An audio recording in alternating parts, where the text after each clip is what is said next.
Hi friends, అందరూ ఎలా ఉండారు? అందరూ బాగుండాలి, అందులో నేను ఉండాలి ఫ్రెండ్స్. నేనైతే ఇప్పుడు 2 పోతులు వదిలేసినాను జీవాల మీదకి. చూడండి ఏ విధంగా పోతున్నాయో జీవాల మీదకి అయ్యి. మా బాబాని అడిగినాను, ఈ విధంగా పోతులు వదిలేస్తాను ఈ నెల అని చెప్పినాను. సరేలే వదిలేయి అన్నాడు. మనం ఏంటంటే ఈ టైంలో వదిలేసినామంటే, ఈ ఫిబ్రవరి నెల వదిలేసినామంటే కన్నా మళ్ళీ 6 నెలలకు 7 నెలలకు మళ్ళీ వెనకమిటి వచ్చాయి పిల్లలు. చలికాలం రాకుండా ఉండాలంటే ఈ విధంగా ఫిబ్రవరి నెల వదిలేసుకోవాలా. జనవరి నెల కానీ ఫిబ్రవరి నెల కానీ వదిలేయాలి పోతులు.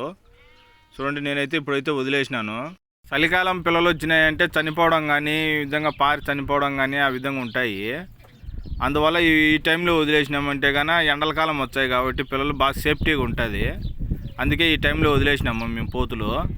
కలిపేసినాము చూడండి ఒకసారి ఏ విధంగా కలిపేసినామో ఈ విధంగా కలిపేసుకోవాలా. ఓకే ఫ్రెండ్స్, ఇలాంటి వీడియోల కోసం మన ఛానల్ సబ్స్క్రైబ్ చేసి ఒక లైక్ ఇచ్చుకోండి ఫ్రెండ్స్. Bye friends.